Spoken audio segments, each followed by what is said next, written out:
Hello, everyone. Welcome back or welcome to How to Write the Future podcast. I'm your host, Beth Barany. I'm a creativity coach for writers and a science fiction and fantasy writer. I run this podcast because I believe that as writers, we can create positive, optimistic futures because when we do, we actually help shape the world through our stories. Also, by being a writer and thinking deeply about humanity and new cultures that we put into our stories, we can also reshape ourselves. Today, I have a special guest with me, Michael Kilman, an author, and I'm going to tell you about his book, Build Better Worlds, in a moment. But I just want to welcome you in, Michael. Thank you so much for joining us today. Thank you for having me. Yeah, this will be fun. So I am going to introduce y'all to Michael. And for those of you watching on YouTube, you'll be able to see our faces. So here is Michael's bio. And I'll just say that this book, Build Better Worlds, which I'm going to be talking a lot about and holding it up probably a few times with all my Post-its, is called Build Better Worlds, an introduction to anthropology for game designers, fiction writers, and filmmakers. And it's co-written. Michael co-wrote this book with Kyra Wellstrom. And Kyra can't be with us today, so we're going to have another conversation with her later. So about Michael. Michael is an author and anthropologist. He lectures at the University of Colorado at Denver and is host of the YouTube series Anthropology in 10 or Less. His graduate research focused on the Romero Theater Troupe, a community organization that seeks to address stereotypes in media and gives a space for individuals to share their stories and represent themselves. After teaching anthropology for 9 years and working with 25 Native American tribes over the course of 10 years, Michael published 4 science fiction novels in a series called The Chronicles of the Great Migration. His most recent co-written book, Build Better Worlds, an introduction to anthropology for game designers, fiction writers, and filmmakers, uses the social science of anthropology to help people with fictional world building. As a documentary filmmaker, Michael has produced several documentaries, including the short form pieces titled Native American History in Colorado, The Language Hunters. His long-form documentaries include Unbound, the story of the Romero Theater Troupe, and The Crossroads at Stonewall. Michael gave a TED Talk in September 2021 entitled Anthropology, Our Imagination, and How to Understand the Difference. Michael was elected president of the High Plains Society for Applied Anthropology in 2020 and served as president until May 2022. He's currently working on a dark fantasy horror novel titled Shades and Shapes in the Dark. Wow, so cool. Welcome, Michael. I'm so excited to talk with you. I love this wide range of, you've done so many things. I didn't realize, it didn't quite register that you've done filmmaking and also all the fiction you've created. So fun. Lots to talk about. Thanks again for being here. Gosh, where do I begin? I have a lot of questions for you.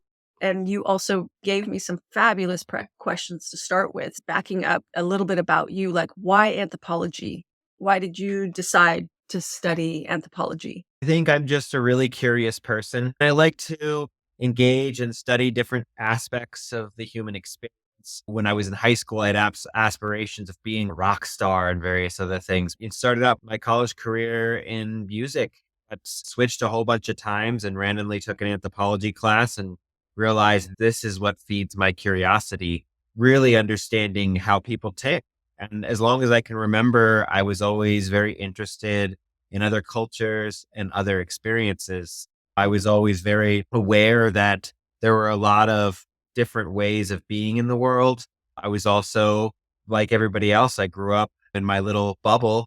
And I think once I got outside of that bubble, I just became fascinated with all the different kinds of ways of thinking about the world. Oh, that's wonderful. I have a similar eclectic upbringing and always curious about other cultures. I was almost an anthropology major in college, but ended up doing an interdisciplinary degree. You've really dug in. You're not just studying, but you're creating things, your documentaries, your novels, the nonfiction book. And you mentioned before when we were in the green room that you're considering doing another edition, a second edition. Is that right? But, Yeah, we wanted to, I think there's a couple of chapters we wanted to expand. And there was a couple of chapters that when we originally did the book, we had talked about, but it's already 400 pages. How much longer do we want to make this thing? There's also been some changes in the fossil record and those kinds of things. And that's Kyra. Kyra is the biological anthropologist. She specializes in forensics.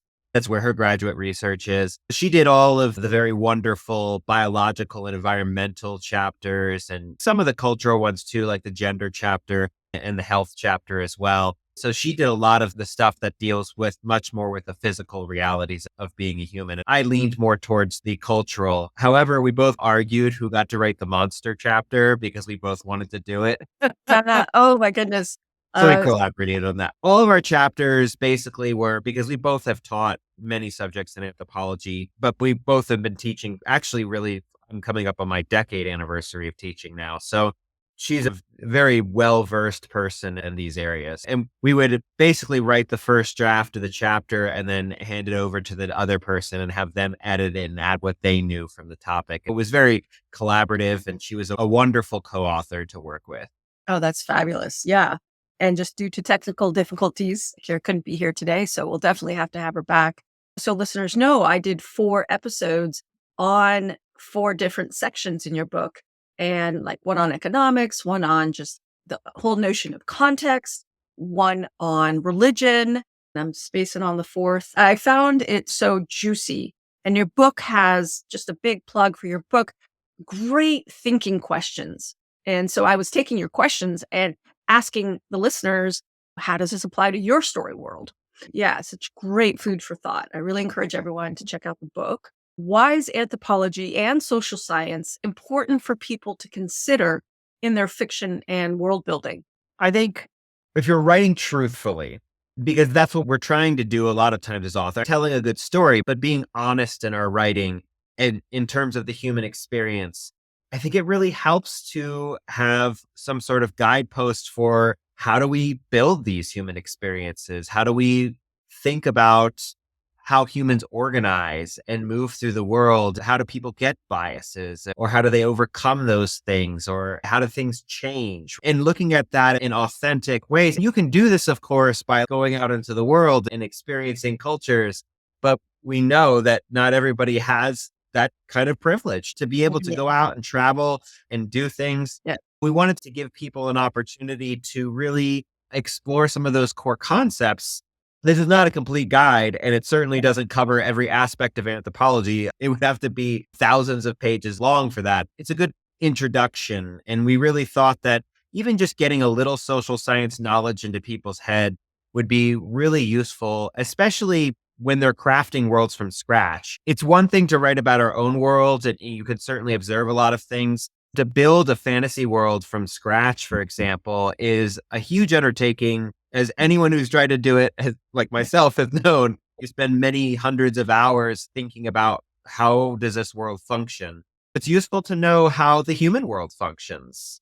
Even if you're writing a reptilian species or something like that, it's useful to understand how the biological elements of yourself impact the creation of culture, and how the environment impacts the creation of culture, and how culture can be an adaptive tool for survival. I love what you just said. Those 3 things are really basic elements. And when we're in our day-to-day lives, or even I've met writers who they'll think a lot about their characters, but they won't necessarily think about why the world that they just came to them through their imagination might be shaped that way.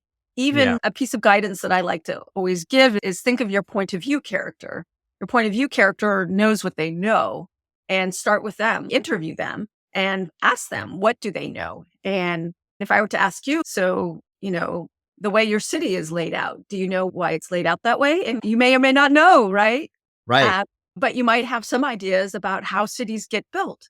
And that's enough cultural knowledge if you're writing from point of view character who only knows generally in our cities are built like this, and that is part of your character's understanding of culture, and you can use that to build upon. Yeah. And I think it's great to focus on your characters. I think characters are the core and backbone of your world. But like a real person, your character is going to be limited in their knowledge and experience. And having those limitations is part of the story. If your character knows everything there is to know about the world, there's no room for them to grow. In reality, as individuals, we're pushed and pulled by cultural systems in ways that we don't know or understand.